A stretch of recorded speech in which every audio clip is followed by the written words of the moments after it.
If Olivia could wish, she would have never loved Ethan, so that her heart wouldn't have felt like being bitten by 1,000 ants when betrayed.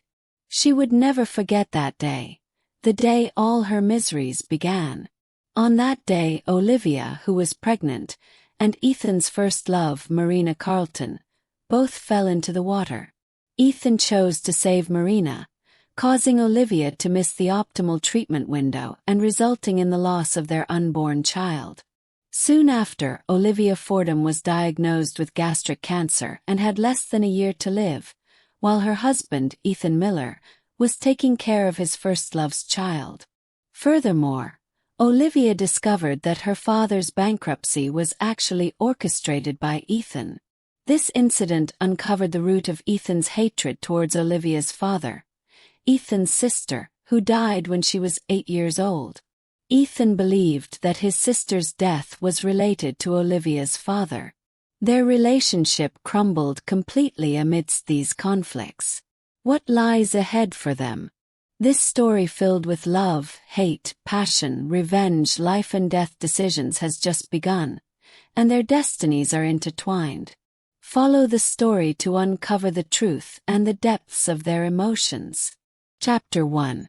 On the day Olivia Fordham was diagnosed with stomach cancer, her husband, Ethan Miller, was taking care of his first love's children.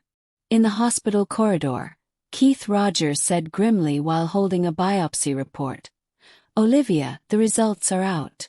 If the surgery is successful, the 5-year survival rate for a 3A malignant tumor is 15 to 30%. Olivia gripped the strap of her sling bag tightly with her slender fingers. Her petite face was pale and solemn. "Keith, how long do I have left to live if I don't do the surgery?" 6 months to a year. It's different for everyone. In your case, it's better to do 2 rounds of chemotherapy first before the surgery. It will prevent the risk of the tumor spreading or undergoing metastasis. Olivia bit her lip while forcing out, "Thank you." "Don't thank me. I'll arrange for you to be admitted to the hospital right away," said Keith. "There's no need. I don't plan to receive treatment. I won't be able to get through it," Olivia said. Keith wanted to say something more, but Olivia tipped her head at him. "Keith, please help me keep this a secret. I don't want my family to worry." The Fordham family was bankrupt. Olivia already had to bend over backward just to cover the medical expenses of her father, Jeff Fordham. If her family knew about her illness, it would undoubtedly make the situation worse. Keith sighed helplessly and said, "Don't worry. I'll keep my lips sealed. I heard that you're married. Your husband. Keith, please take good care of my dad. I have to go now." Olivia seemed very reluctant to talk about this and left quickly before he could answer. Keith shook his head. Rumor had it that she had dropped out of university and gotten married. The top genius in medical school had fallen from grace into devastation. Throughout the 2 years of her father's treatment, she was the only one who took care of everything. Even when she had collapsed from illness and was sent to the hospital by passers-by, her husband had never shown up. Thinking back, Ethan had truly treated her well in the year they had gotten married. Alas, when his first love returned to the country pregnant, everything changed. There was once when Olivia, who was also pregnant, fell into the water with Marina Carlton, his first love.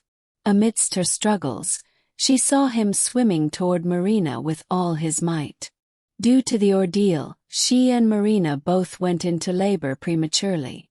Olivia had been rescued too late and missed the optimal window for receiving treatment.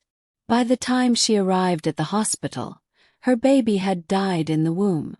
7 days after the death of her baby, Ethan asked for a divorce, but she had not agreed to it. Now that she knew about her illness, she could not deny it any longer. She dialed his number with shaking hands, and he picked up after the 3rd ring. He said coldly, "I won't see you unless it's to get divorced."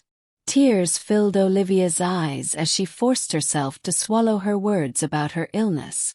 Marina's voice suddenly came over the phone in the background. "Ethan, it's time for the pediatric checkup." The tears that Olivia had held back for a long time flowed down her face that instant. Her child was gone and her family was ruined, but he now had a family with someone else. It was time for all this to be over. She no longer begged him like before. Instead, she said weakly, "Ethan, let's get a divorce." Ethan was obviously stunned for a moment over the phone. He laughed coldly and said, "Olivia, what tricks are you playing this time?" Olivia closed her eyes and said, "I'll wait for you at home." It took all of her strength to hang up on him, and she slid to the ground against the wall. The rain blowing into the corridor drenched her as she gripped her phone and bit her sleeve while crying soundlessly. Ethan stared at his phone blankly after she hung up on him abruptly. After a year of the silent treatment where she refused to divorce no matter what, why had she suddenly changed her mind today? Her voice sounded tearful as well. Gazing out at the heavy rain, Ethan walked out of the ward. "Ethan, where are you going?"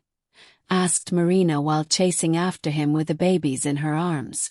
When she saw him walking away quickly, her gentle expression immediately grew frighteningly dark. Olivia, that bitch. She still wouldn't give up. It had been a long time since Ethan had last stepped into the house they shared during their marriage. He had expected to see the dining table laden with his favorite dishes prepared by Olivia, but the villa was dark and empty. The sky always darkened too early during autumn. Night had fallen, although it was only 6 p.m. Ethan spotted a vase of wilted flowers on the dining table. Knowing Olivia, she wouldn't leave wilted flowers sitting on the table, so there was only one possible explanation. She hadn't been home recently and had most likely been taking care of her father at the hospital. When Olivia opened the door, she saw a tall man standing by the dining table in a suit. The expression on his handsome face was as cold as ice and his dark eyes were filled with deep hatred. Olivia was soaked from the run from the car to the house in the rain. When his icy gaze fell on her, a chill went down her spine. "Where were you?" Ethan asked frigidly. Olivia's eyes, which always gleamed in the past, were dull at that moment. She looked at him indifferently and said, "Since when did you care about me?" Ethan sneered and said, "You won't be able to sign the papers if something happened to you." His words stabbed her heart like sharp needles. She dragged her feet forward, dripping wet. She did not cry or make a fuss but calmly pulled out the documents from an envelope. "Don't worry, I've already signed them," she said. She put the document on the dining table, and Ethan realized that he had never found the word divorce so displeasing in his life. Olivia only had one request, which was an alimony of $10 million. "I was wondering why you would suddenly agree to divorce. Turns out it's for money," he mocked. His scornful expression filled her vision. The old Olivia would have defended herself, but she was just too exhausted now.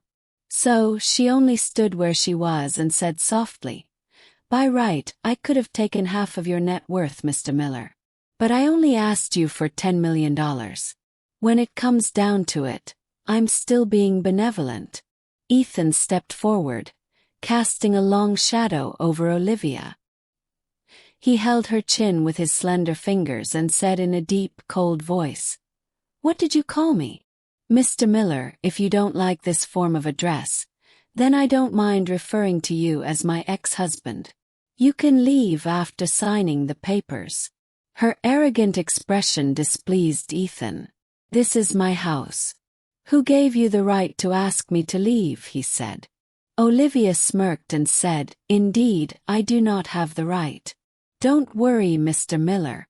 I will move out after receiving the divorce certificate." With that, she slapped his hand away and looked him right in the eye. She said icily, "Mr. Miller, Bring your documents to the City Hall at 9 a.m. tomorrow. I'll see you there. Chapter 2. In the dark of night, Olivia stood alone in the bathroom. The hot water chased away her chills. She rubbed her swollen red eyes and walked to a room. When she opened the door, a warmly furnished children's room lay before her. She pressed a button lightly, and mellow music from a music box filled the room. The room was lit with yellow lights. The atmosphere was undoubtedly homely, but Olivia wept unstoppably. God must have decided to take her life because she had failed to save her babies. She climbed onto the cot that was barely more than 3 feet long and curled up into a fetal position. Tears from her left eye flowed to her right eye, down to her cheek, then finally wet the children's blanket she was lying on. She hugged a plushie tightly while murmuring, "Sorry, my baby. It's all my fault. I failed to protect you. Don't be afraid. I'll be with you soon." After losing her baby, her mental health had deteriorated.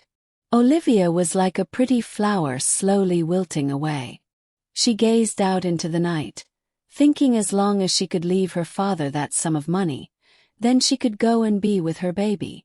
Before dawn the next morning, Olivia was already fully dressed as she looked down at her own smiling face in the photo they'd taken outside the city hall after they registered their marriage. In the blink of an eye, 3 years had passed since then. She prepared a breakfast that was good for the stomach. Although she didn't have much time left to live, she wanted to live longer to take care of her father. As Olivia was about to leave the house, she received a call from the hospital. "Ms. Fordham, Mr. Fordham had a heart attack. We've already sent him into the emergency ward. I'll be there right away." Olivia rushed to the hospital, but the surgery was still ongoing. She waited outside the operating theater with her hands clasped. She had already lost everything. Her only hope was for her father to live on in good health. A nurse handed her a receipt. "Ms. Fordham, this is the total bill for your father's emergency treatment and surgery." Olivia scanned through the details and found that the total bill amounted to more than $100,000. Jeff's daily treatment expenses already cost $50,000 per month, and she only barely managed to make ends meet by working 3 jobs.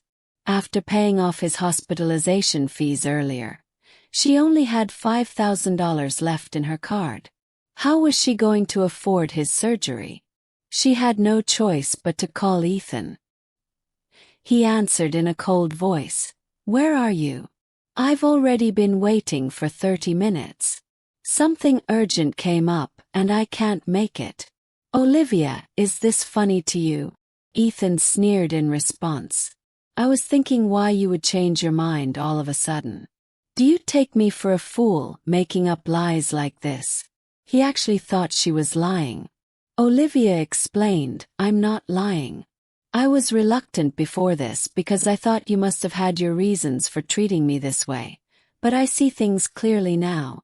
There's no point to a marriage like this, so I'm getting this divorce willingly. I couldn't make it because my father had a heart attack and had to undergo surgery." "Is he dead?" Ethan interrupted. Sounded weird to Olivia. Who even spoke like that? "Whoa. The doctors are treating him." "Ethan, the surgery costs more than $100,000. Can you give me that $10 million? I promise I'll get the divorce." He responded with a snort. "Olivia, I hope you know that I, of all people, wish your father dead.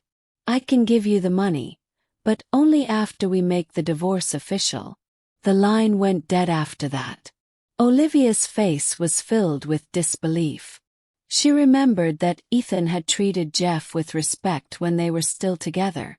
However, the hatred in his voice earlier did not sound like a joke at all. Why did he want her father dead?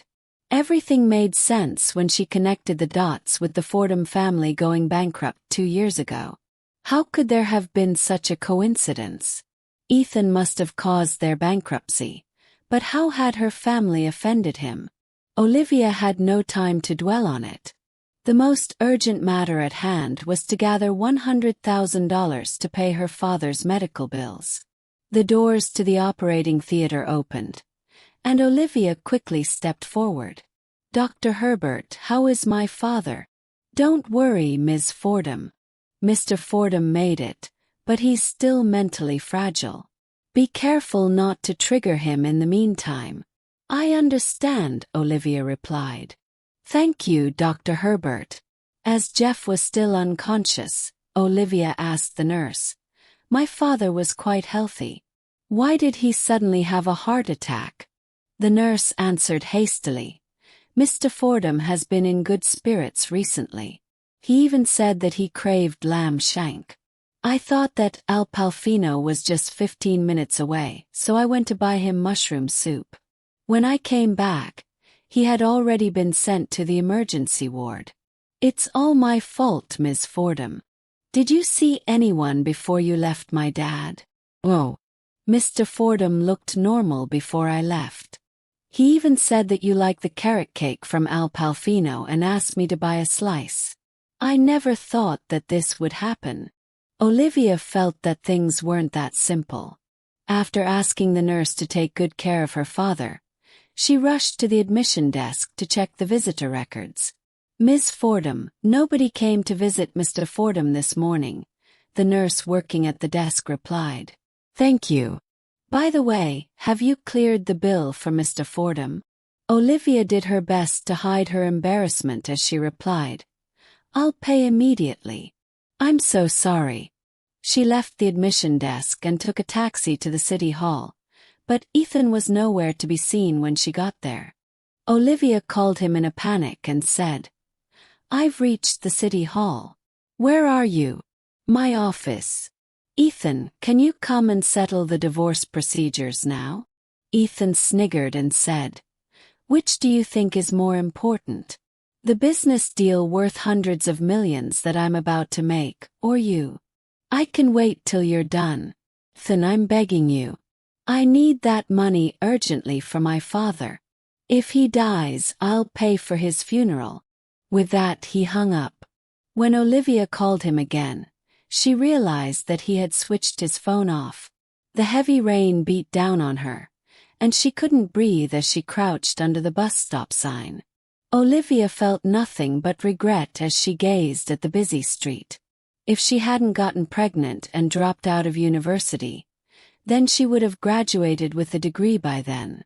With her capabilities and academic talent, she would have had a very bright future.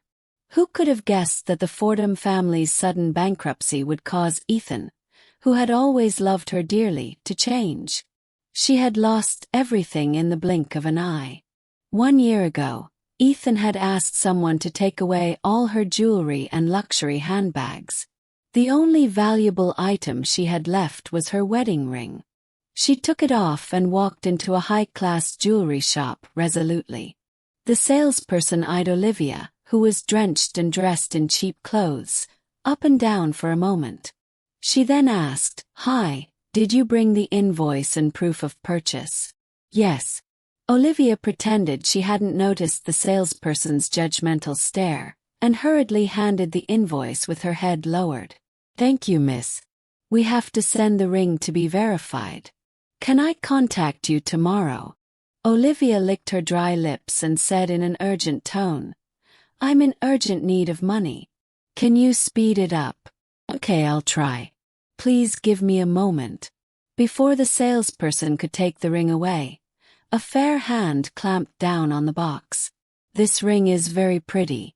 I'll buy it." When Olivia looked up, she found herself face to face with the person she hated the most. Marina. Chapter 3. Marina wore a white cashmere coat. Her white pearl earrings made her look gentle and charismatic. Just the shawl around her neck was already worth more than $1,000. The salesperson went up to her and greeted her at once. "Mrs. Miller, is Mr. Miller not here today to pick out jewelry with you? There are some new arrivals. Each one of them would suit you great, Mrs. Miller. The emerald piece you asked me to reserve for you is here. Try it on later." I'm sure it would suit your complexion very well. The salesperson punctuated almost every sentence with Mrs. Miller, just to butter Marina up even though she and Ethan weren't legally married yet. Marina looked at Olivia with a smile and a proud look in her eyes that showed off her victory. Everyone knew that Ethan treated her like the most precious treasure, but they did not know that Olivia was his legally married wife. Olivia clenched her hands into fists.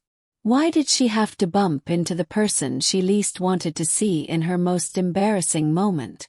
Marina said mildly, "You'll lose a lot of money trading in a good quality ring like that." Olivia reached out and snatched the box away with a steely expression. "I'm not selling it anymore," she said. "No. What a real shame. I like that ring pretty much. I was even planning to offer you a higher price for it since we know each other. Weren't you in a rush for money, Ms. Fordham?" Olivia's hand stiffened. Yes, she was in need of money, very desperately too. That was why Marina was insulting her so relentlessly. The salesperson advised her, "Miss, this is the fiancé of the Miller Group's president. You're very lucky that your ring struck her fancy. She'll surely pay you a good price for it, and you won't have to wait for us to complete the procedures before you get your money." It sounded like mockery to Olivia when the salesperson kept mentioning Mrs. Miller.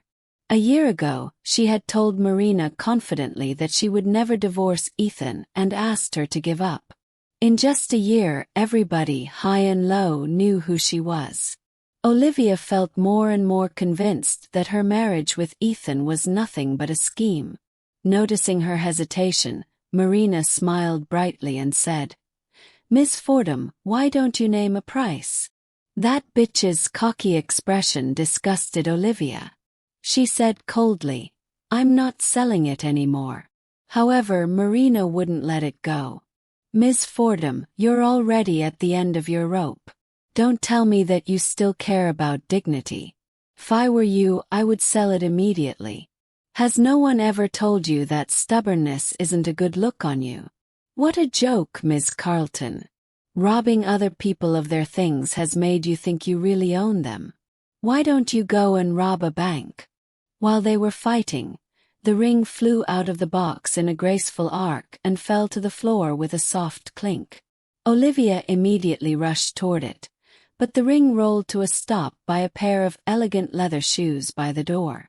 When Olivia bent down to pick it up, a drop of water dripped onto the back of her neck and sent chills through her. She looked up slowly into a pair of cold, emotionless eyes. Ethan was still holding an open umbrella, and droplets of water dripped from it onto her head. The black wool coat he was wearing complemented his figure and made him look stylish. Olivia stared at him blankly and recalled the first time she had seen him. 20-year-old Ethan had been wearing a white shirt as he stood on the sun-bathed field, but it was as if he had been standing right inside her heart. That image was branded in her mind ever since she was 14. Now, she was wearing a sweater that made her look even skinnier with its fuzzy material. Her chin was sharp, and she looked thinner than she was 3 months ago. He looked grand and unparalleled, while she looked miserable and pathetic. Olivia's hand, which was about to pick up the ring, stopped in midair.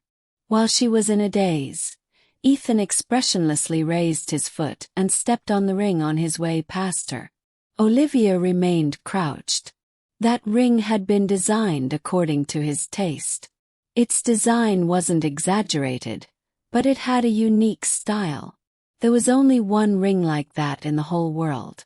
After he had put it on her, Olivia had never taken it off except when she was showering.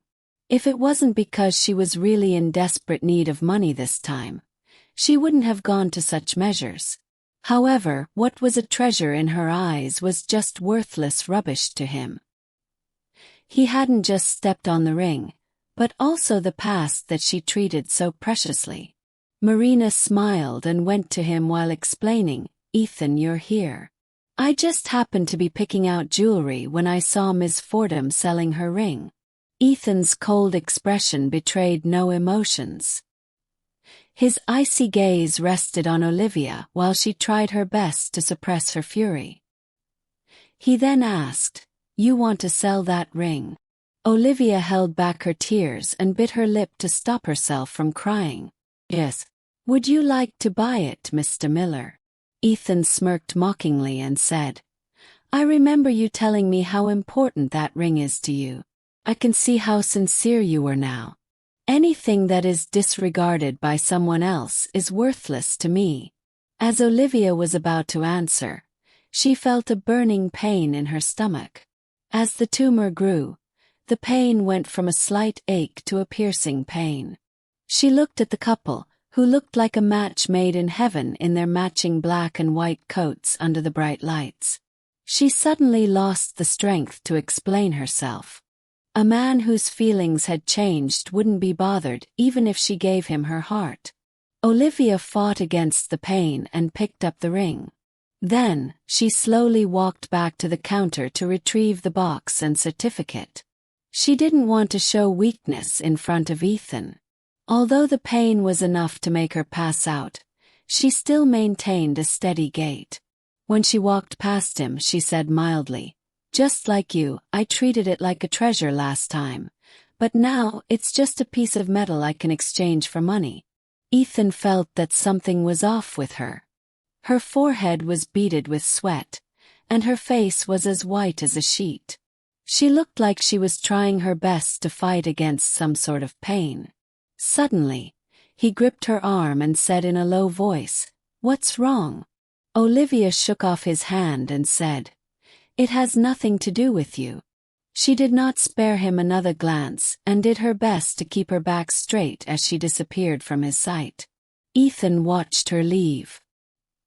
He had been the one to let her go, but why did his heart still ache? Olivia went to a deserted corner and dug her painkillers out of her bag in a fluster.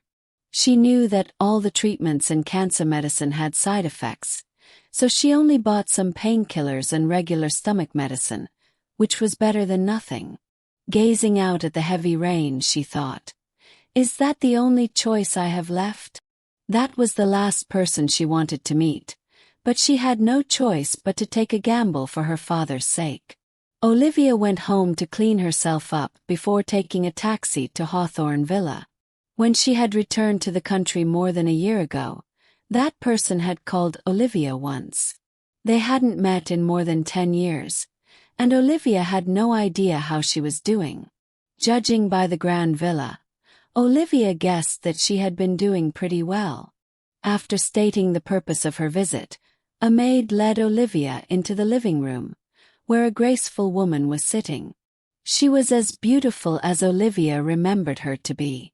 "Liv," said the woman as she looked at Olivia with her pretty eyes. However, Olivia couldn't bring herself to call her Mom. Chapter 4. Chloe Parker had left when Olivia was 8. It was Jeff's birthday, and Olivia had been in high spirits, eager to return home and celebrate her father's birthday with her family. She never knew that what awaited her was her parents' divorce. Olivia had chased after her mother, scrambling down the stairs and falling. She did not even realize that she had lost her shoes. All she cared about was clinging onto her mother's legs and crying, "Mom, don't go." The graceful woman bent down, stroked Olivia's cheeks, and said, "I'm sorry. Mom, I'm first in my grade. You haven't seen my test papers yet. You have to sign them. Don't leave me, Mom. I'll be a good girl. I promise I won't go to any more fun fairs. I won't make you mad. I'll listen to you. Please." Hastily, young Olivia blubbered everything she could think of in hopes of making Chloe stay. In the end, Chloe simply told Olivia that her marriage with Olivia's father was not a happy one and that she had found her true happiness elsewhere. Later, Olivia watched as a man she had never met helped Chloe place her luggage in a car, and they both left while holding each other's hands. She chased after their car for a mile without wearing any shoes before crashing heavily onto the ground. Her feet and knees were scraped, and they bled as she stared at the gradually diminishing outline of the car that she could never reach. At that time she could not understand what had happened. Now that she was grown up, she knew that it was because her mother had been caught cheating on her father and simply decided to file for a divorce, leaving him with everything, including Olivia herself. Chloe had never contacted Olivia, and the latter hated her with every fiber of her being. She even hoped that she would never have to meet Chloe again. However, fate worked in mysterious ways, and Olivia could do nothing to stop it.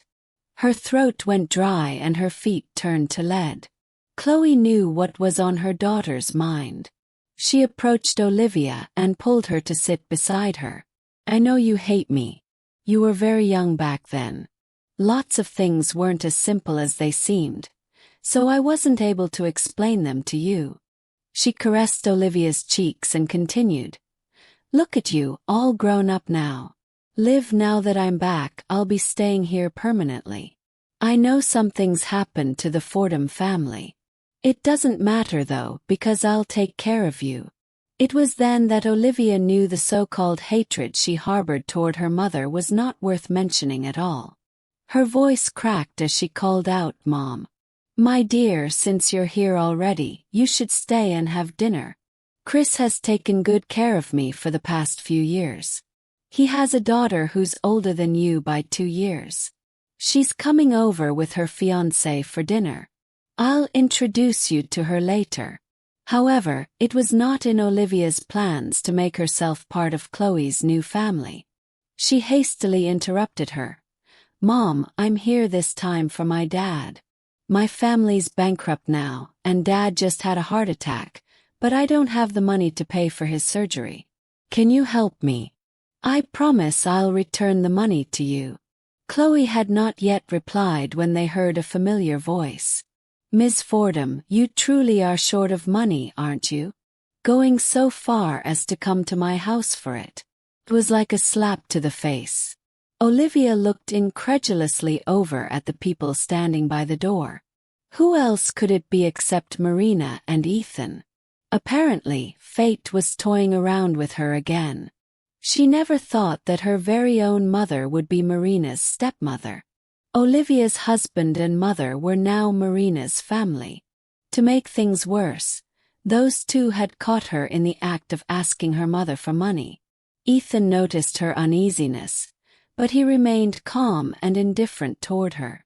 Suddenly, a sharp cry pierced through the awkwardness in the air. Olivia noticed a maid pushing in a twin stroller. The moment the baby's cries started, Ethan was already picking up and soothing one of them skillfully. They formed an eye-catching picture of a happy family of 4. Olivia's child would have been this age too if it were alive. She started regretting coming here. She felt as if she was being embarrassed and humiliated over and over again. Strangely, one of the babies could not stop crying today. The maid rushed to prepare the milk, yet the cries worsened instead. Patiently, Ethan continued soothing the baby. "Be good and don't cry." The sight of a tall man like him holding a baby gently in his arms was heartwarming. Seeing this patient and gentle side of him, Olivia suddenly had a thought. In just a few strides, she approached him and picked up the child. Somehow, Ethan did not stop her from doing so. Even more strangely, the child stopped crying and started to smile the moment Olivia held it in her arms. The corner of its lips curved into a smile, and its eyes twinkled as it looked at her.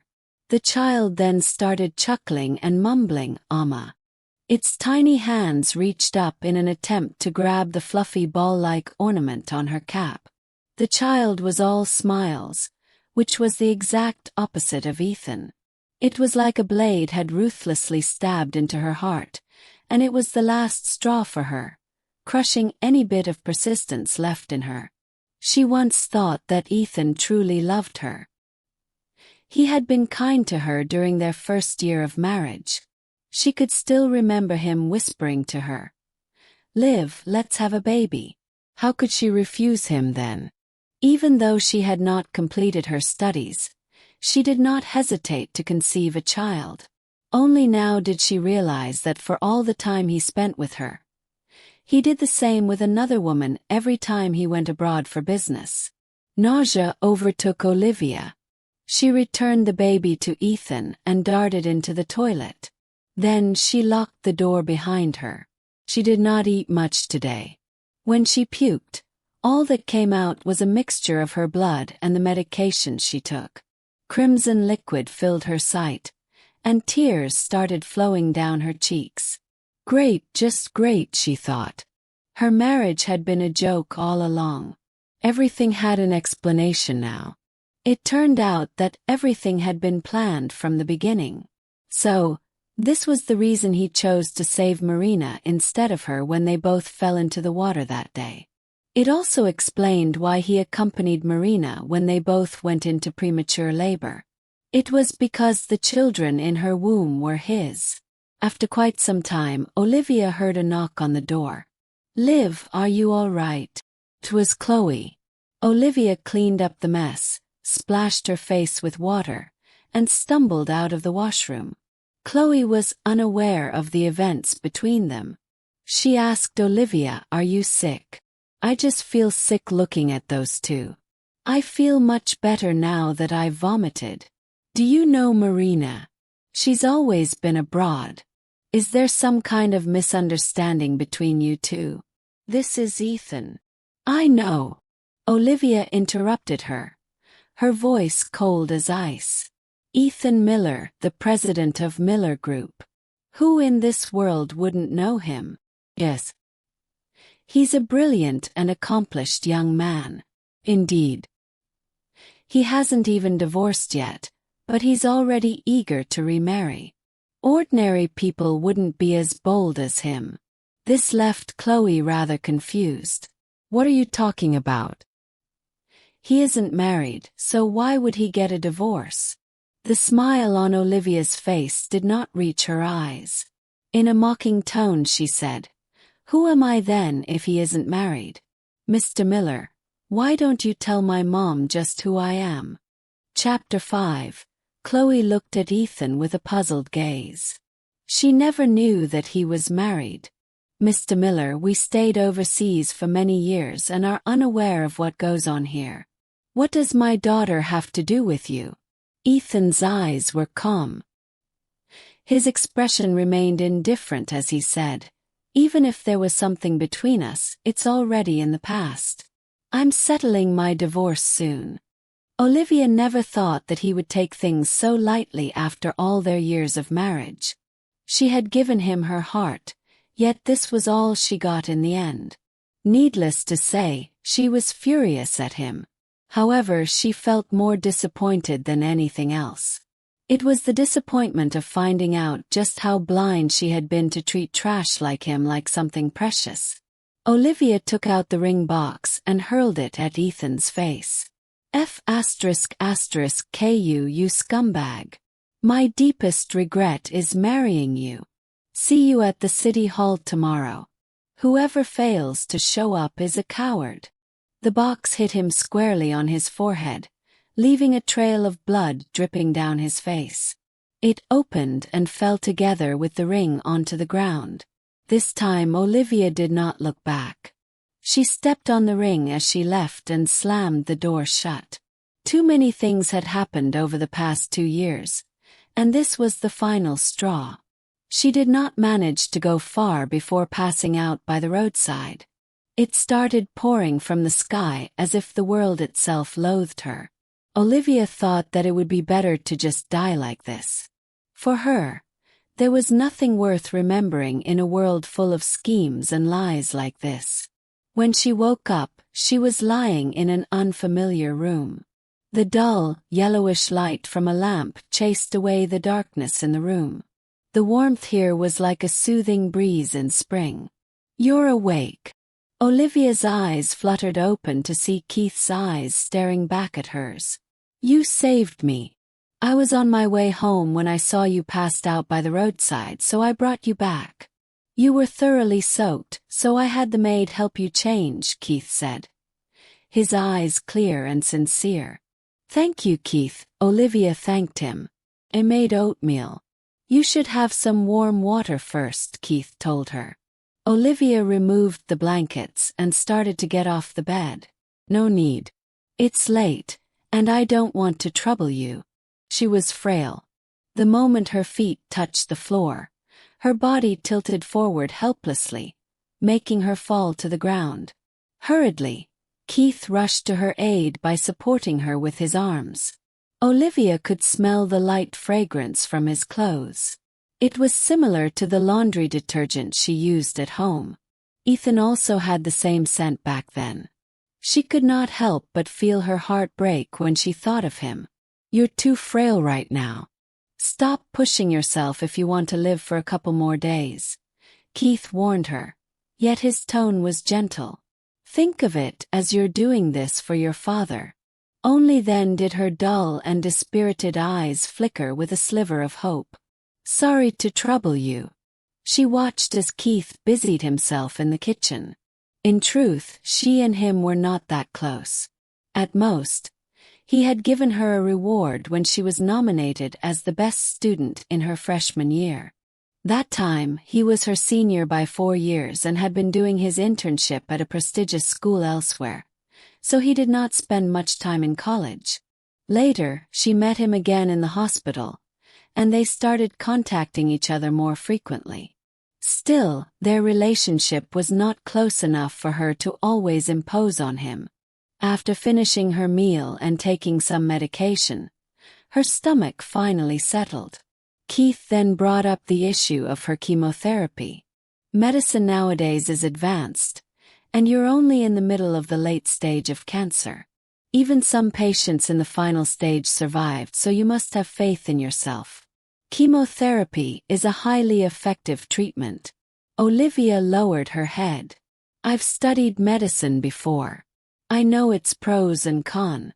Keith continued giving her advice. "The chances of remission after that are high. Even if the side effects are severe, you can do it with some determination." Olivia raised her head to look at him with tears in her eyes. She was spending every ounce of her strength to force back her tears as she muttered with trembling lips, "But I can't do this anymore." Keith wanted to console her, but the words were now stuck in his throat. He stared at her red-rimmed eyes and felt himself die a little inside. After a while he asked, "Is there truly no one else in this world that you care about anymore?" Startled, Olivia took some time before replying, "The only person I care about is my dad." "Then you should live even if it's only for him." Olivia smiled bitterly. "Thanks. Feel much better now. I'll be leaving." It was then that Keith realized that the ring on her finger she had always cherished was missing. He started to speak but swallowed back the words. Eventually he asked, "Where are you going?" "I'll drive you there." "No thanks. Called a cab. It's coming soon." She refused his help so swiftly that he could do nothing but go along with it. Still, he thought that he should still be concerned. Her face was full of sorrow when they talked just now.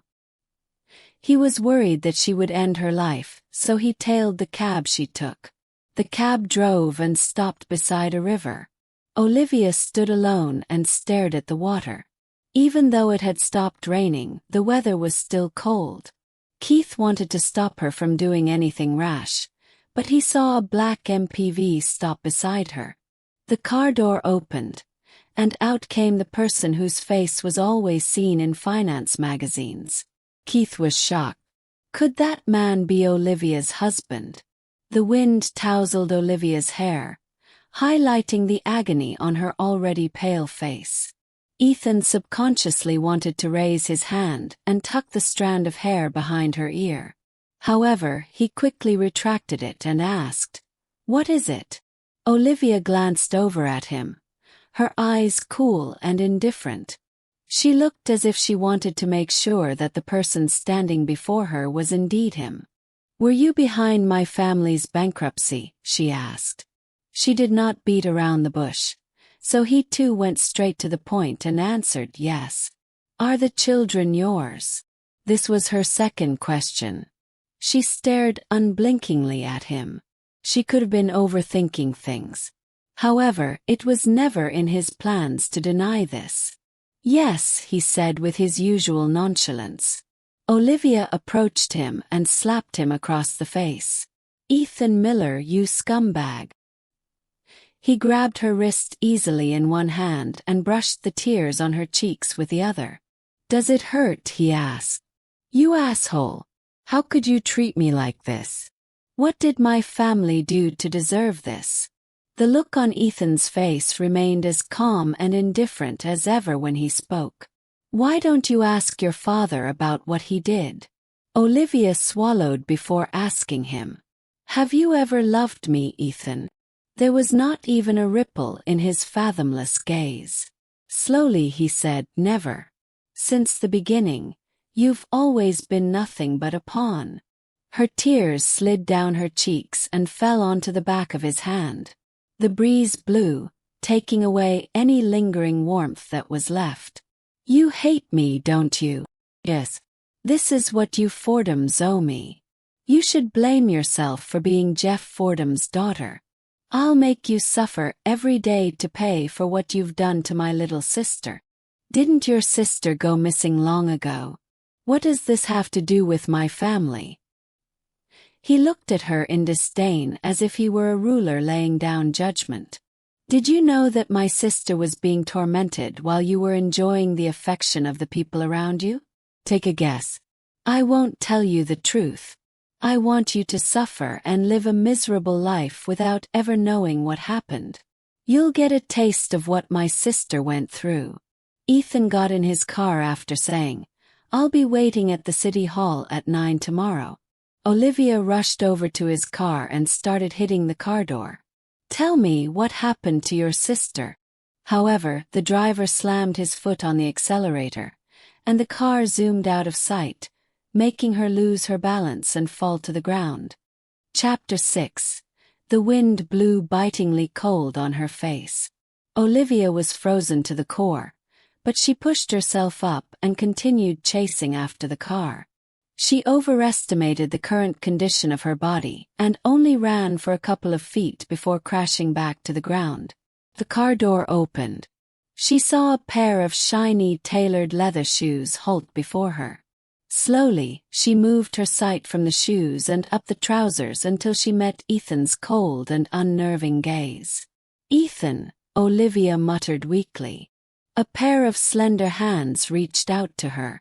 In a trance, Olivia thought she caught a glimpse of the young man she had fallen head over heels for all those years back. She could not help but stretch out her hands to him. Just as their hands touched, Ethan pulled back, extinguishing the light in her after giving her false hope and causing her to fall once more. She had not injured herself before this, but when she slipped this time, she cut her palms on the pieces of shattered glass on the ground. Blood started trickling down her palms to her arms. A shadow seemed to flit across Ethan's face, but he stayed motionless. Olivia was stunned. Back then, he would rush her to the hospital in the middle of the night even though she merely had a cut on her finger. She remembered the doctor chuckling and saying, "Thank goodness he brought you here in time. Otherwise, your wound would have healed on its own." The man before her and the one in her memories were the same person. He had the same eyes and face. Looking back, she realized that the concern he once showed for her was nowhere to be seen, replaced by a shade of icy indifference. In a cold voice, Ethan said, "Olivia, do you really think that I don't know you? You could easily run a mile and do a somersault. Do you expect me to believe you'd fall after running just a couple of steps?" He stared at her, the mockery in his eyes like a knife cutting through her. Olivia bit her lip and tried to explain. "It's not like that. I'm not lying to you. I'm just a little weak because I'm sick." Ethan did not wait for her to finish. He crouched and tilted her face upward to face him. His rough fingers brushed her dry, chapped lips. "You truly are your father's daughter. You two are pretentious to the extreme and would put on a stupid act just for some money. Those words stung more than the cold wind, and they stabbed at her heart repeatedly. She swatted his hand away from her face. My father is an upright person. He would never do anything to harm anyone, Ethan sneered. He decided he no longer wanted to discuss this matter with Olivia and plucked a check from his wallet instead. He carelessly wrote on the check, held it in between two fingers, and placed it in front of Olivia. Do you want this? He asked. $5 million certainly was not a small amount. It would spare Olivia the headache of securing funds for her father's medical bills. However, she did not take the check because Ethan would not be so kind to her. I have one condition though, Ethan added and whispered in her ear. This money is all yours if you repeat after me. Jeff Fordham's an asshole. The look on Olivia's face changed instantly, and her hand shot up in an attempt to slap him across the face. Ethan stopped her by grabbing her by the wrist, and as Olivia struggled against him, she left a bloody handprint on his shirt. Ethan's grip on her tightened, and his tone became harsher. Oh, you don't want to do it. He'll have to die in the hospital then. I've already picked a burial spot for him anyway. Tears streamed down Olivia's face as she asked, Why did you become like this? The man who had once swore an oath to protect her and cherish her for the rest of her life was long gone, replaced by a ruthless person who found joy in making her break down in tears. The dim light from the nearby lamp post illuminated his face, further emphasizing his annoyance and impatience. So you're not going to say it, right? He released his grasp on her and slowly tore the check into pieces. Olivia rushed forth to stop him, but he shoved her away and told her in a tone devoid of emotions, I've given you a chance. The paper shreds fell from his hands, just like the hope she had had for him. Oh, don't. Clumsily, Olivia hurried to pick them up as her tears continued to flow. She looked like a child who had lost everything she valued, anxious and helpless. Ethan turned to leave, and just when he was about to get in his car, he heard a thud. He turned around to see her figure lying unconscious on the ground. Kelvin, the driver, had an anxious look on his face as he asked, Mr. Miller, Mrs. Miller's passed out. Should we send her to the hospital? Ethan's gaze was unsettling when he looked at Kelvin. Are you worried about her? Kelvin was confused. He had been working for Ethan for a long time. It was clear as day that Mr. Miller had been head over heels for Mrs. Miller in the past, but his entire personality seemed to change after going to identify his sister's corpse. Nevertheless, this was his employer's family matter, so he dared not probe further. He simply drove away. The car drove further and further away. Ethan looked at Olivia through the rearview mirror and found that she still had not gotten up. The look of disdain on his face deepened. Apparently, her acting had improved in just a few days. Despite letting her live a sheltered life, Jeff had Olivia participate in various fitness programs since she was young to prevent her from being a target of bullying. She had a black belt in Taekwondo and was an expert in self-defense. There was no way someone as fit and healthy as her would faint so often like this.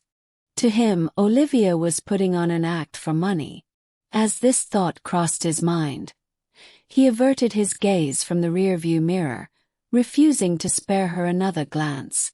Seeing Ethan's car gradually disappear, Keith finally came to Olivia's side. When Olivia awoke once again, she found herself in the room she had left not too long ago. A needle was stuck in the back of her hand, and the fluid slowly seeped into it. Her left hand was bandaged. She looked at the clock that hung on the wall and saw that it was already 3 a.m. Before she could react, she heard Keith say in a gentle voice, "Sorry. I followed you because I thought you would do something stupid. Seeing that Olivia wanted to sit up from the bed, Keith rushed to her aid by placing a pillow behind her. Then he gave her some water. She finally opened her mouth to speak. "Did you witness everything?" "I'm sorry. It wasn't my intention." Keith was so earnest and sincere, while Ethan was the exact opposite of him. "It's okay. I'm his wife. There's nothing to hide anyway." Keith's expression seemed to freeze for a second. Olivia noticed it and smiled bitterly. "Right. Everyone thinks Marina is his fiancée now. It doesn't matter if you don't believe." "Oh, believe you. I recognize the design of your wedding ring. It was an SL limited edition. That's the only pair that exists. The magazines mentioned that SL's boss designed it specially for his wife. And I know that Ethan Miller is the one behind it." Back then, Keith suspected that Olivia and Ethan were together, but he dismissed the idea after hearing the gossip between Ethan and Marina. Ethan rarely came to the hospital after that too. Olivia subconsciously touched the place where she usually wore her ring. Her finger was bare now, and the skin where the ring had once been was a bit fairer than the rest of her hand, as if it was reminding her of her ridiculous marriage. "It doesn't matter if I'm his wife. We're getting a divorce tomorrow at 9. Does he know about your condition?" "He doesn't have the right to know about it." Chapter 7. Olivia sounded unnaturally calm when she said this. It was as though she had thoroughly let go of Ethan. However, Keith knew that letting go of someone you once loved was not as simple as this. She was like an injured animal that would hide her wounds in front of others but tended to them when no one was around. Still, Keith did not probe further about it. He tried changing the subject. "I know you haven't paid for your father's surgery. Since we're friends, I'll lend you some money for now. You can pay me back in the future." It was not a simple matter for Olivia to obtain such a large sum of money.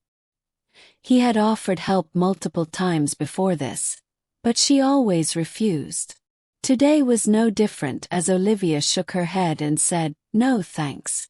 Olivia, your father's condition is serious. Would you rather be humiliated by that scumbag than accept my help?" "Have no conditions. I just want to help you. My family might not be as wealthy as the Millers, but this sum isn't much to me. So don't worry about it." Olivia was holding a glass of water with both hands. He thought she looked pale to the extreme when she glanced over at him. It made him rather upset to see her in such a state. "Keith, I know you're a good person, but there's no future for me anymore." Whether it was money or his kindness, she couldn't repay any of it. Noticing the fluid in the forebag was almost finished, Olivia forcefully pulled the needle free from the back of her hand. Blood gushed out from the wound since there was no gauze to stop the bleeding. However, she did not seem like she cared. Picking up her jacket, she told him, "You don't need to worry about the money. He'll give me $10 million when I divorce him. My father just had surgery yesterday. I'm going to visit him at the hospital." She was as stubborn as a mule, just as had been when she suddenly decided to give up her studies to marry despite being dubbed the college genius. Even her mentors would sigh in grief while talking about her when Keith joined them for meals. Olivia seemed to expect that Keith would suggest driving her to the hospital. Before he could say something, she was already gesturing to her phone and cutting off any chance of letting him speak. "The cab is here." Olivia then put on her jacket. As she placed a hand on the doorknob, she heard him ask, "Olivia, did you ever regret letting go of everything to marry him?" Did she regret it? Ethan was the cause of her family's misery. Her father was hospitalized after suffering from a huge shock right after a car accident, while Olivia herself lost her darling child. Logically speaking, she should be regretting her decision, but when she closed her eyes, she would remember the shipwreck and the man who had rescued and dragged her back from the storm. He was the youngster she once met at school. She forced her tears at bay and said to Keith, "I don't." Keith watched her leave with mixed feelings, and the door closed with a click. When Olivia arrived at the hospital, Jeff was still in the ICU. She could only watch him from afar. The questions she had for him were lodged in her throat. In her memories, her father was a person who was both kind and humble. Before her parents' divorce, they never raised their voices at each other. He never remarried after Chloe left. All the spare time he had, he would spend it accompanying Olivia. Ethan kept mentioning her father, which meant the person he hated was not her. When they were still together, he had mentioned having a little sister that went missing. Her disappearance took a toll on his mother's mental health, which was why she stayed overseas all the time. What was the connection between his lost sister and her father then? Olivia decided it was best to start investigating those who worked for her father. She rushed off to find Harvey, her father's chauffeur, and Victor, their butler, at their respective homes. The two of them had worked for her father for many years. Strangely, one had gotten into an accident and the other had gone overseas, and she was unable to contact them. The only thing she knew now was that her father was still unconscious. She spent the day in a daze, not knowing what to do. Still, since things had come to this, the only explanation was that none of this was a coincidence. Clearly, someone had devised this. But Olivia was no fool. Since she did not manage to obtain any clues from her family's side, she shifted her target to Ethan's chauffeur, Kelvin, and his assistant, Brent. She checked her wristwatch for the time. It was only 7 in the morning, so they should be on the way to Ethan's place. Olivia dialed Brent's number. After some time, he answered the call and said in his usual polite tone, "Mrs. Miller?" Olivia tried to suppress her bitterness when she heard him addressing her that way. "Mr. Ingram, I've made an appointment with Ethan to settle our divorce. Can you pick me up so we could go to the city hall together?" Brent fell silent. Just like Ethan, he did not like any sudden change of plans. Hastily, Olivia added, "Please don't misunderstand. I don't have other intentions. I'm just afraid that something might happen and stall us from getting divorced. I still haven't settled my father's medical bills." In truth, she was pretty close with them both. She was never rude to them, so when she spoke gently, Brent did not refuse. "Where are you, Mrs. Miller?" "I'll be right there." Olivia stated a location that was nearest to them. This place was along the road to Collington Cove, which was where Marina lived. Despite being reluctant to admit it, Ethan was caught spending the night here by the media multiple times.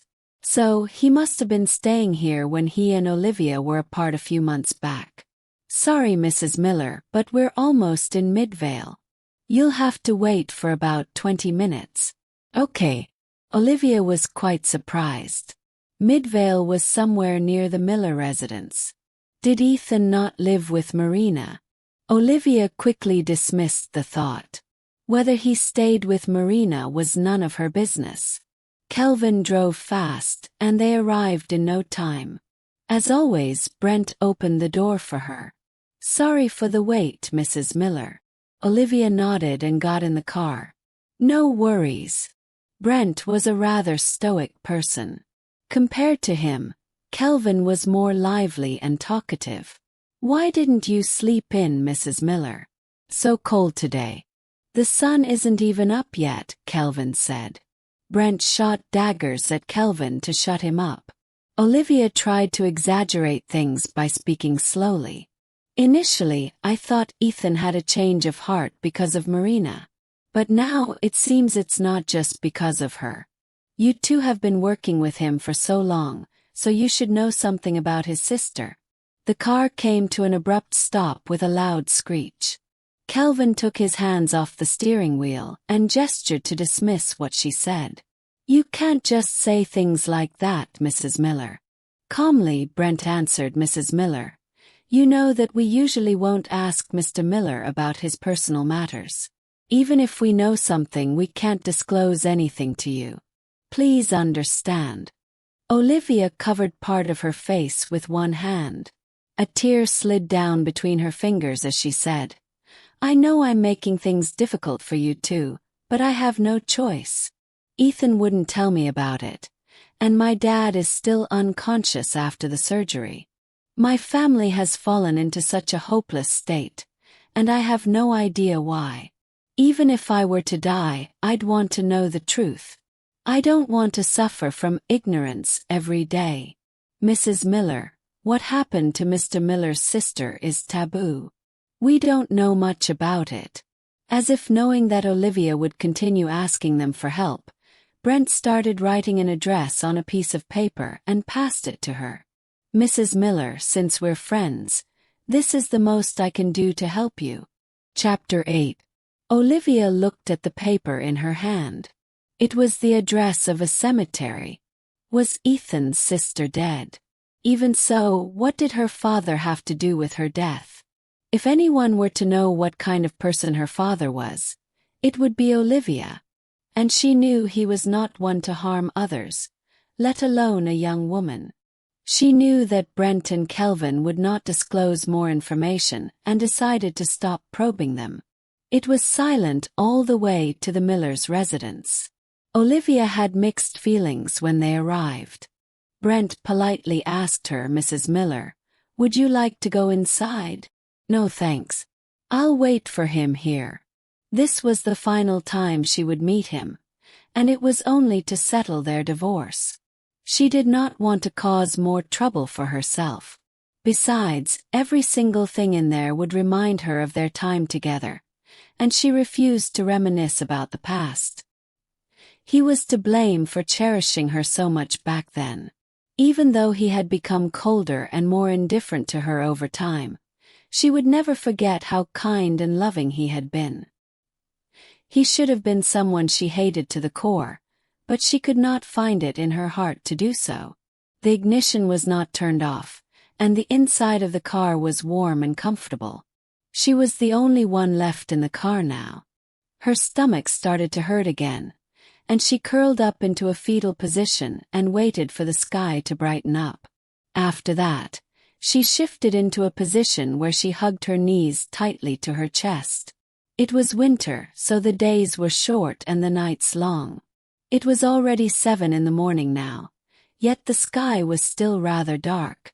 The leaves had fallen from the apple tree in the garden, making her thoughts drift off to some time in the past. During the apple season, she yearned to have a taste of apple cider. Knowing this, Ethan helped to pick the fruits for her. Back then, the Ethan she knew was amiable and approachable. He was an excellent cook, and he spoiled her like a princess. As her thoughts wandered, she found herself walking alone toward the tree. It was still there as it had been back then. But everything had changed, including the man she'd been with. Even the tree had changed. Only a couple of dried leaves hung from the branches now. Its sorry state resembled her current relationship with Ethan. As Ethan walked out of the mansion, the same sight greeted him. A woman wearing a thin knitted shirt stood watching the apple tree from below. A gentle breeze blew, gently tousling her hair. The weather was way better today than the past few days. The first rays of the sun cast its glow on her face. Her fair skin glowed under it, making her look like a fairy who would vanish into thin air in the blink of an eye. Her hands were bandaged, but her countenance was pale, and she still wore the clothes she wore last night. Ethan. She did not look at him but was able to sense his presence. He hummed. Slowly, Olivia turned to face him. They stood close to each other, yet their hearts were far apart. I want to drink the apple cider you made one last time. Ethan was taken aback and took some time to respond. The apple season has passed. Stop wasting your time, he said, emotionless. Olivia's eyes looked a little puffy as she muttered, Can you treat it as my last request before our divorce? She seemed to have changed a lot in just 3 months. He turned to look at the barren tree. In a slightly softer tone he told her, "The frozen ones from last year aren't fresh. Let's see how it goes next year." Next year. Olivia brushed her fingers on the rough bark of the tree. She wouldn't be able to wait for another year. "You must hate me a lot, right?" "Yes." "Then, will you be happy if I die?"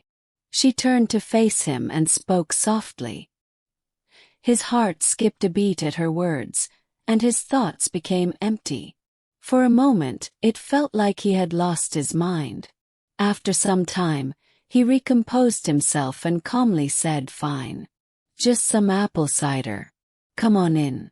Olivia watched as he entered the house, the corner of her lips turning up into a smile. "Are you afraid of me dying?" she thought to herself. All of a sudden, she thought of taking revenge on him. She wondered what kind of expression he would wear when he received the news about her death one day. Would he be glad or upset? Ethan took out the box of frozen apples from the fridge to defrost. Olivia watched as he busied himself in the kitchen, thinking ruefully that this was probably the last time he would cook for her. At least it was something worth remembering. She crouched by the fireplace and started roasting marshmallows. The sweetness permeated the air, reminding her of how Ethan's grandmother would never fail to rush over when she smelled roasted marshmallows in the winter. The old lady treated Olivia really well, as if she were her own granddaughter. Sadly, she passed away 2 years ago. Ethan's grandfather then moved overseas to prevent himself from being constantly reminded of his loss. The once cozy mansion now stood cold and empty. Ethan's grandmother was no longer here to rob Olivia of her roasted marshmallows too, and that made Olivia feel empty inside. After finishing the roasted marshmallows and gulping down a glass of warm water, she felt that her stomach did not hurt as much as before. She could smell the pleasant scent of food from the kitchen. Olivia walked over to find Ethan pouring some of the soup into a thermos flask and into a bowl. Since when had she fallen from being his priority and one and only? She asked herself that question. Yet, she continued to turn a blind eye to the truth of their relationship by reminding herself of how sweet he was to her in the past. "The apple cider is ready," Ethan said, unaware of her dampening mood. "Thank you." Olivia stared at the mug in her hands. It tasted just the same as before, but she had already lost her appetite for it. "It's late. Let's head to the city hall." Ethan looked somewhat annoyed. "Aren't you going to drink it?" "I don't feel like it," Olivia said. Back then, he would have coaxed her with all the patience he had. Now, he simply glanced at her and poured the cider into the sink. His face was like a blank slate when he walked past her and said, "Let's go." "Send this to Collington Cove," Ethan said as he passed the thermos flask to Brent. "All right, Mr. Miller." It was at this moment that Olivia knew that there was nothing she could do to mend the tear in their relationship. The year she spent trying to fix things was nothing but a joke. Olivia quickly walked to the car. As she passed the apple tree, the wind blew, and the last leaves of the tree fell from its branches. Olivia raised a hand to catch one of the leaves. Softly, she said to herself, "What are you even holding on to?" Then she tossed it to the ground and crushed it beneath her feet. She closed the door of the car.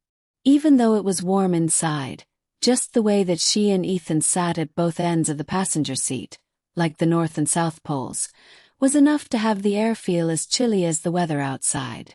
The journey to the city hall was smooth and without much traffic. It was as if God was paving the way for their divorce because the traffic lights were green all the way. As the car was taking a turn at the intersection, nearing their destination, Ethan's phone started ringing. Marina's voice came from the other end of the line. "Ethan, Connor's down with a fever. I didn't want to disturb you, But his fever is now at 103 degrees. I'm so scared. Hurry over. I'm coming. Ethan hung up, his eyes meeting Olivia's gaze. Her eyes were glassy, but the hatred in them was as clear as day. She spoke slowly, enunciating each word. What's the child's name? Chapter 9. It was dead silent in the car. Marina's voice was loud as she was anxious, so Olivia managed to hear her say the name Connor. She remembered the day she received her pregnancy report. She had run into Ethan's embrace and told him about it. Ethan, you're going to be a father. We're having a baby. Her voice was filled with enthusiasm. I've thought of our child's name. It'll be Colette if she's a girl and Connor if she's a boy. What do you think? Oh, how she wished she had misheard Marina, but Ethan looked her right in the eyes and told her. His name's Connor. You asshole. Olivia's hand was already in the air. She slapped him, yet he did not flinch, letting her do as she pleased. How could you name her child after our own? The thought of her child was Olivia's final straw. Tears streamed down her cheeks uncontrollably, and she pounced on him as if she had gone crazy. You devil! Why did God take away my child from me? Why weren't you the one who died? She landed hit after hit on him as she yelled. He doesn't deserve that name. Ethan grabbed both her hands and told Kelvin, head to Collington Cove. This made Olivia go berserk. We're close to the city hall already. Settle our divorce first before you head elsewhere. His fever won't go down. I must go back now. My father's lying unconscious in the hospital, yet the nurses wouldn't even let me anywhere near the hospital because of the bills. Are you saying that your child's life is important, but my father's life is nothing? Olivia yelled in his face. Ethan's face darkened at the mention of Olivia's father. How dare you compare your father to Connor? In a fit of rage, Olivia raised her hand to slap him again, but he gripped her wrist tightly. Are you done? He shouted. The car took a turn, and Olivia watched as they moved further and further away from the city hall. Ethan locked her tightly in his arms, restraining her movements and preventing her from struggling free. Long ago, she would be happy and content in his arms, but they were nothing more than shackles to her now. His arms were strong, and with how frail she was right now, she could not break free. Helpless, she hollered, "Do you love Marina that much?" However, Ethan was stunned, for when he held Olivia, he found that she had not only gotten just a bit slimmer, she was way bonier than she was a year ago. She was paper thin, and he could feel her bones prodding him through her clothes. The woman he once pampered so much was now so skinny and frail. Was this truly what he wanted? He was just starting to doubt himself when the image of his sister's corpse flashed across his mind. His grip on Olivia's waist tightened a little. When he raised his head to look at her again, all that was left in his eyes was an endless pool of darkness. Believe it or not, I'll have someone remove your father's breathing tube right now if you continue making a fuss. Olivia fell silent then. Her hands clutched his clothes tightly as her tears soaked his shirt. It was funny how he was the one who used to say that he would never make her cry, but he was now the reason behind all her tears. The silence in the car was suffocating. Olivia finally managed to calm herself down, pushing him away before straightening her back. She then sniffed and said, "It's your business if you want to go to your child. However, you can't ruin our plan. Stop worrying about me not letting you go because I'm going to divorce you no matter what. I don't have the habit of keeping someone else's trash." Ethan frowned at the word trash, but Olivia ignored him and carried on with her speech. "I admit that I've been too naive in the past to pin my hopes on you. I've seen everything now. Holding on is meaningless, so I'll let things go. Give me the money, and we'll deal with the formalities later on." I promise I'll be there in a call. I won't go back on my word. What if I don't want to? Olivia looked into his dark, unsettling eyes. The tears that she wept just now made her eyes clearer than ever. Coolly she met his gaze and said, "Then I'll jump out of the car. I'd rather die if I couldn't save my father." Only then did Ethan take out a check and write on it, "I'll wire you the other $5 million after we're divorced." Olivia laughed mockingly at him. "Are you so afraid that I wouldn't divorce you? Don't worry. I'll sooner take my own life than stay beside a man like you." "Stop the car." She grabbed the check from his hands, slammed the door shut, and left without looking back. Finally, she could save her father's life. She went to cash the check and rushed to the hospital to settle her father's medical fees. She then called a cab and headed to the address Brent had given her. It was a private, high-end cemetery. Those buried here were either affluent or filthy rich. Ethan's late grandma was buried here. Olivia bought a bouquet of his grandma's favorite bluebells. It was not long before she managed to find a grave that looked fairly new, which was surrounded by a circle of plum trees. The trees were full of flower buds that would bloom very soon. A name was carved on the gravestone: Leah Miller. Olivia knew Ethan adored his sister, and that her going missing had been a topic of taboo to everyone around him. It was exactly why she did not know anything about his sister. Leah. Was this her name? Olivia had never heard of it. She crouched down to look at the photo on the gravestone. It looked like it was taken before she went missing when she was 5 or 6 years old. Her face was chubby and cute, and her eyes were somewhat similar to Ethan's. Olivia had no idea what she could use this information for. She took a picture of Leah's photo with her phone, considering it a clue. Then, she placed the bouquet of flowers that she had bought for Ethan's late grandmother, Eugenia Miller, on the ground. She knelt by the grave and started rambling. Leah. I'm Olivia, your sister-in-law. Scratch that, it should be your ex-sister-in-law now. Sorry for meeting you in such a state. I promise I'll help you find the real culprit who did this to you." Olivia then went to Eugenia's grave, which was not too far away. In her photo, the old lady looked as amiable and kind as ever, her smile warm and comforting. Olivia fished out some roasted marshmallows from earlier in the morning and placed it in front of the grave. "Grandma, I'm here to visit you. It's winter now, but since you're no longer here to steal the marshmallows from me, they've all become tasteless." After standing for some time, Olivia started feeling tired, so she ended up sitting by the grave. It was as though Grandma was still alive, and Olivia was reminiscing with her. "Grandma, I'm sorry I couldn't keep the child. But that bastard Ethan has had 2 more children already. So you don't have to worry about the bloodline anymore." Olivia continued, "He's changed. He's no longer the person I knew. Back then, he told me that he would defend me from anything and everything, but all the sufferings I face now are brought by him.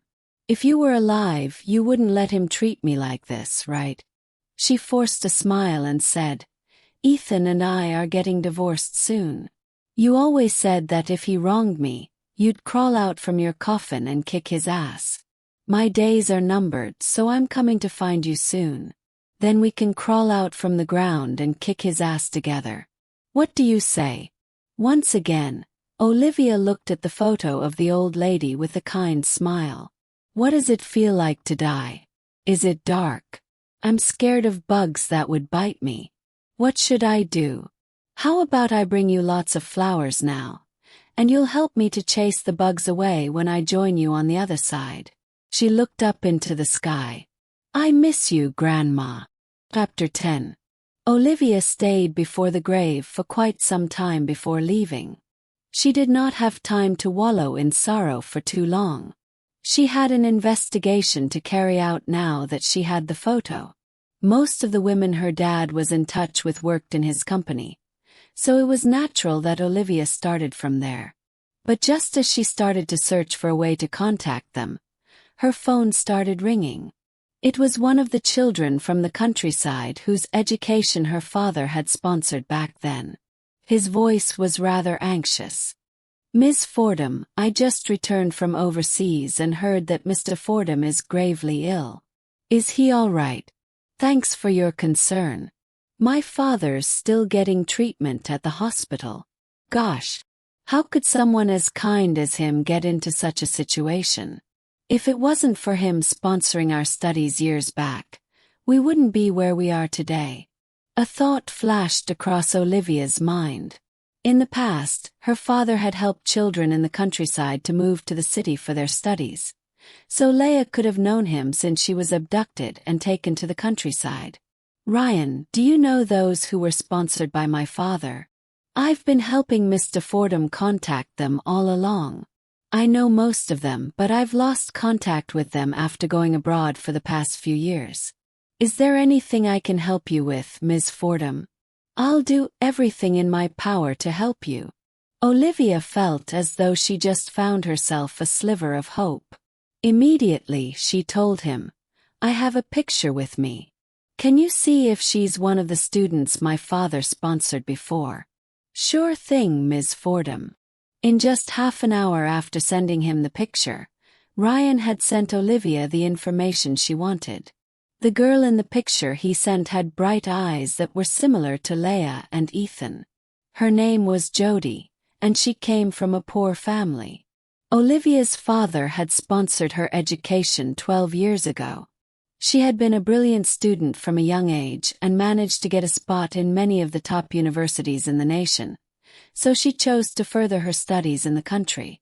Perhaps this was the person Olivia was looking for. In a hurry, she asked Ryan to meet up with her in a cafe. Ryan arrived on time. This was the first time in 10 years that Olivia met him in person. Back then, he was still a bashful boy, very unlike the smart-looking man in a suit who was the president of his own company sitting before her. Even though the Fordhams had fallen into bankruptcy, he still addressed her courteously. "Sorry to keep you waiting, Ms. Fordham. I've only just arrived. I won't beat around the bush. Are you still in contact with Jody?" "I used to be. I seldom contacted my friends in the country when I stayed overseas. We haven't talked in at least 2 years. Do you know how she's doing these days? I've only just returned a few days ago. I wouldn't have known about your family's situation if it weren't for my friends. Jody and I aren't close though. At most, I only contacted the others because of Mr. Fordham." Ryan took a sip from the cup of coffee and cleared his throat. "But since you requested it, I tried asking around in her circle. Sadly, she's dead. What a shame. Her grades were excellent, and she would have had a bright future ahead of her if she were alive." "How did she die?" "I'm not sure of the cause of her death, but I heard that she was fished out of the sea." Olivia frowned, her forehead wrinkling. Not only did she not find the answers she was looking for, but more questions also began to come up. Leia was kidnapped when she was almost 6 years old, so she should have remembered what had happened to her. If her father had sponsored her studies, why didn't she ask for help? Why did she not return to the Millers when she came to the city? Besides, what did Olivia's father have to do with Jody's death? Was my father kind to her? Olivia asked tentatively. Jody came from a poor background and was orphaned at a young age. She scored well in her exams and made her way into the city all alone. Mr. Fordham was very kind to her. I heard that she was rather reserved and was ostracized by her roommates. So Mr. Fordham rented her a small apartment so that she could excel in her studies, Ryan explained. Then he set his cup down and asked, "Why are you so curious about her?" "I just want to find out the cause of her death so that she wouldn't die in vain," Olivia explained. She had planned to leave this world peacefully after getting 10 million from her divorce to settle her funeral. Now she had something else in mind. She wanted to clear her father's name and take revenge for her family. Even if Ethan refused to tell her the truth, she would find it out herself. Ryan looked as if he suddenly recalled something. He took out a name card from his wallet and passed it to Olivia. "One of my friends is a renowned private detective. He could be of help if you wished to find out about anything." "Thank you, Ryan. No worries. I know Jody, and I wish for her to go peacefully too. I'll be staying in the country for some time, so just message me if you need anything. I have a meeting soon, so I'll be taking my leave. See you later."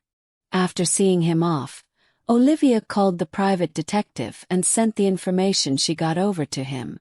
Presently she was in high spirits.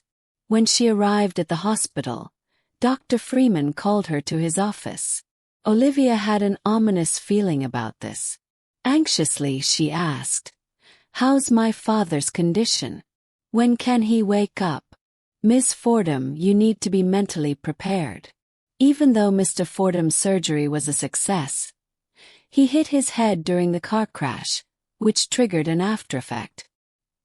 He shows no signs of waking up, and he may not ever wake up again." Olivia thought her heart had fallen into a perpetual abyss. Her grip on the disposable paper cup loosened, and her hands started to tremble.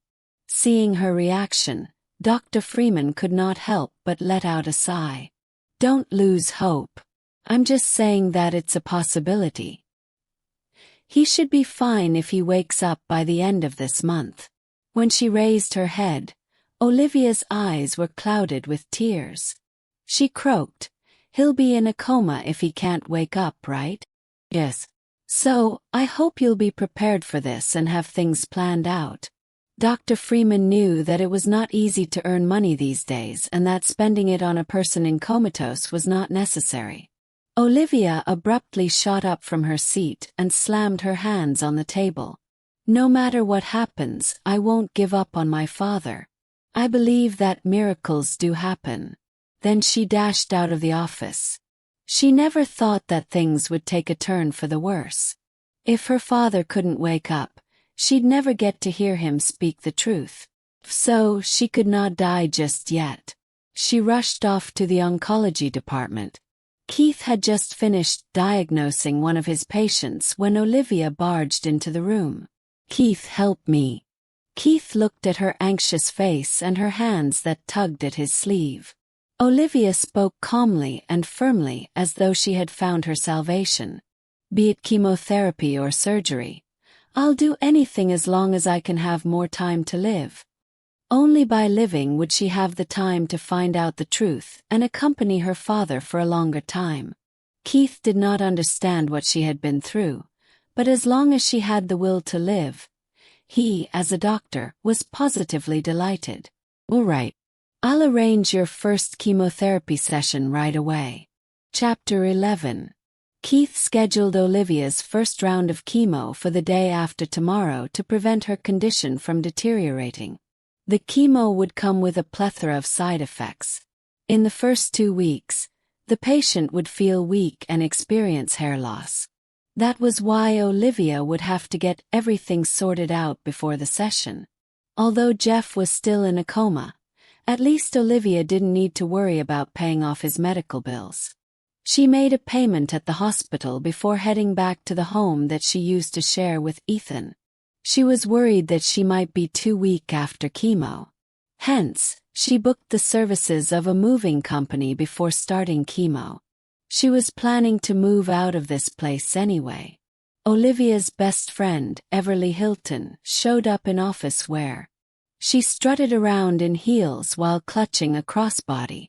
At the same time, she happened to be carrying 2 bags of chips as well. Olivia immediately heard her friend's loud voice from afar. "Liv, you are finally free of suffering. I just received the commission from my property sale last month, so let me treat you to a fun night at the Dark Horse Clubhouse today. There are so many guys out there for you." Everly did not know about Olivia's diagnosis because she went abroad to visit her boyfriend in the same week Olivia hid away. She simply thought that Olivia had given it a good thought and decided to go for a divorce. Olivia chuckled in response. No, that won't work. I'm scared that your beau might show up and knock on my door right away when he hears about that. Oh, drop it. I will never believe in long-distance relationships anymore. I wanted to show up and surprise him, but guess what? That fucker took my hard-earned commissions and spent it all on another bitch. Everly looked vicious, yet her eyes were filled with pain. Her 7-year relationship was over, all because they went long distance. Olivia wanted to offer words of comfort, but at the thought of her messy marriage, she felt that she didn't have the right to reassure others. Instead, she remarked, knowing you, you must have caused quite a scene. Everly led Olivia over to the bench by the flower garden and took a seat. She gave Olivia a bag of chips while she started eating out of the other. My temper has long mellowed after all these years of a long-distance relationship. I had a bad feeling about this whole thing anyway. You can fall in love for many reasons, but you only need one to fall out of it. She stared into the misty sky and went on. At the beginning, he'd fly across the globe just to see me on Valentine's Day, even if he only had a few days off. Now, he hasn't come home once in 3 years.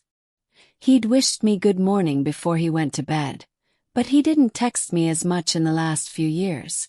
I thought he was busy with his PhD studies, so I started working part-time as a property agent just to support him financially, all while studying full-time. Everly's sadness intensified. What haven't I done for money? And with the money from my commissions, I even bought him a house abroad. Liv, this storyline is right out of a soap opera. She continued to lament. At one point I thought I'd go mad. It was quite ridiculous, catching him cheating in the boxers that I bought for him. Everly was grinning, but tears rolled off her cheeks onto the bag of chips in her hand. I had to think twice before buying coffee. I lived so frugally just to support him. But what did I get in the end? I'm a prestigious med school student who was rushing between apartment viewings just to support a traitor. He might have even bought the condoms with my card. Olivia reached out to hug her best friend. Oh, please don't cry. He isn't worth your time. That's what I think too. Do you know how nice I was to him? I did not make a scene. I lit a cigarette and started calculating the money he had to pay me back. Thank God I put the house under my name. I evicted him and that bitch that same night. Olivia was rather taken aback by Everly's decisiveness. So, did he agree to everything? Course not. He immediately fell to his knees and wanted me to forgive him when I asked for the house and money back. When I saw him crying in front of me, I wondered what made me fall for him in the first place. Anyway, I stayed around for a couple of days to sell off the house and cut all ties with him before I came home. Everly quickly wiped away her tears and continued. Liv, we're long past the age of believing in romantic love. We have to choose between love and bread, right? You didn't like it when I told you to get a divorce a year ago, so I'm glad that you finally thought it through. Just from your divorce settlement with Ethan Miller alone, you would be able to last for a few lifetimes and then some. Everly smiled once she finished her last chip. Look, even if you lost your man, you could spend his hard-earned wealth on 10 different smoking hot dudes. Isn't that awesome? Olivia coughed awkwardly. I only got $10 million from Ethan. The audacity of that cheating bastard to offer you only $10 million. Everly gasped in disbelief. Wasn't he very generous to you? Since when did he become so stingy? It's not like he's short of money. Olivia didn't explain further. When a man's in love, he'll give you the moon. When he's no longer into you, you're worse than trash. Let's not talk about him. I wanted you here to help me with moving out. I'll treat you to a nice dinner after this. Olivia smiled. Okay. Almost everything in the villa belonged to Ethan, so there wasn't much for her to pack. It was less of a move out and more of a dropping by to pick up her belongings. A wedding photo was hung on the wall. Olivia could be seen smiling brightly in the photo. Even Ethan, who always looked serious, managed to crack a smile too. The thought of Ethan and his affair pissed Everly off. How are you going to deal with these wedding photos? I mean, you can always recycle them in exchange for some money for chips. Or maybe set them on fire. Olivia shook her head. It's okay. Everything should be split into half in a divorce. She ordered a housekeeper to take out all the photos from their frames, cut out her images, and put the photos back. The only room that she was reluctant to leave behind was her self-designed nursery that Ethan helped decorate. She didn't want Marina's child to move into that nursery. 1 year after setting up the nursery, she finally decided to move the cot out and had the movers remove all the decorations in there. Surprisingly enough, it only took a few hours to remove the things that took countless days and sleepless nights to create. The memories that had accumulated over the entire year went into the trash can alongside those things as well. Standing at the entrance to the villa, she recalled the excitement when she had first moved in. Her sorrows were a vast contrast to the joy on her move-in day. She probably hadn't imagined her marriage headed toward destruction. Taking a final look, she bid goodbye to her past self and left. She then walked up to Everly. "Eve, come with me to the salon." Everly patted her on the shoulder. "Great. Let's celebrate your new start with new hair. Time to put those bastards behind us. I'm going to dye my hair a nice shade of pink. What about you, Liv?" Olivia replied without hesitation. "I want it short." "Liv, you look good either way, but don't cut it too short. I'm worried that you might regret it." Little did Everly know that Olivia wanted the short hair because she was worried about the extensive hair loss post-chemo. Olivia smiled. "No, I won't regret it." Chapter 12. Everly and Olivia, both having suffered from disastrous relationships, went to the salon. Everly picked out 2 male hairstylists for them. One of the hairstylists lit up with excitement at the sight of Olivia, and immediately recommended some trending hairstyles. She outright rejected the suggestion. "I want it short. As short as possible. Darling, I know the cool girl look is trendy, but getting a pixie cut might limit the outfit styles you can pull off. Why don't I give you a shoulder-length cut? You'll look younger and can rock it at any event. It's fine. Your hair is long and luscious. I can tell that you have kept it for years. It's really a pity to cut it off." The stylist shook his head regretfully. Olivia stared at her reflection in the mirror. Despite her lack of rest, her features still looked as exquisite as ever. Her tresses, which she hadn't taken care of, tumbled across her shoulders. It made her look demure. She hadn't cut her hair in years because Ethan loved her long hair. Since the stylist was reluctant to cut it off, she grabbed the scissors and said, "I'll do it myself." She cut off her hair without hesitation, sending the long locks fluttering onto the ground. It somehow symbolized her parting ways with her lovely youth and innocence. She returned the scissors to the guy and allowed him to proceed with styling her. "All right, I'll leave the rest to you." When Everly emerged with her new pink hair, she was shocked at Olivia's new hairstyle and marveled at it. "Wow. It's true. You can really rock any style if you're good-looking. Liv, you look so cool."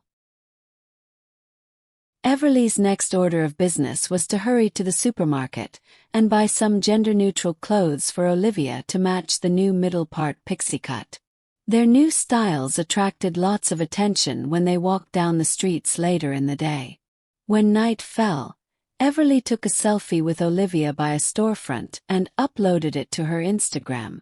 The post was captioned, "Reborn." She also splurged on a fancy steak dinner with Olivia.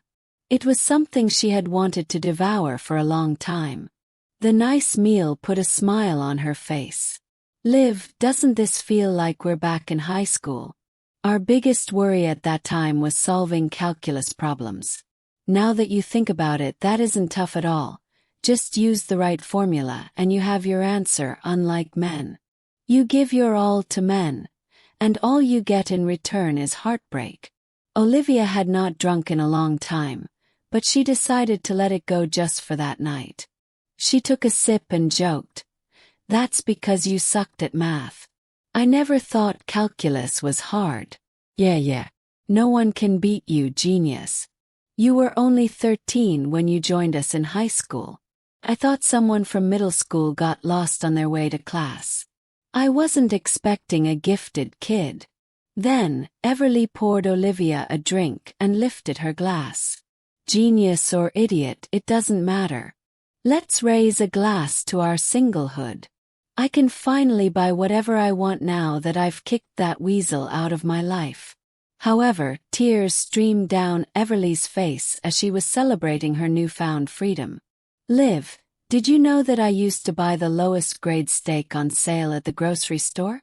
I saved my ass off to support his studies, and I gave my all to build our future. I'm only 24 this year, yet I've never even gotten myself a proper dress. How could he do this to me?" They all face challenges in their lives. Olivia, who was struggling with troubles of her own, had no better advice for her friend than to gently advise Everly to look to the future. She had wanted to send Everly home, but that tipsy girl forcefully dragged her to the Dark Horse Clubhouse. She sighed, knowing that Everly just needed an emotional release. After all, she had 1 full year to process the breakdown of her marriage, but Everly only had very little time to wrap up the loose ends with her boyfriend abroad and rush home. She must have needed more time to get over it. Olivia did not object to the detour because she knew that she couldn't have fun with Everly for a long time after chemo, and that was if she survived it. That night she went to a clubhouse for the first time. The overexcited Everly patted her hand and squealed, "Look at the usher. Isn't he handsome?" However, her attention was on the painting of a dark horse in the center of the lobby. "Yeah," she absent-mindedly agreed with Everly. "Just let loose and have fun. If I have to pay for a man, I'd rather it go to a hot one that's good at sweet talk. Don't you think so?" "You're absolutely right."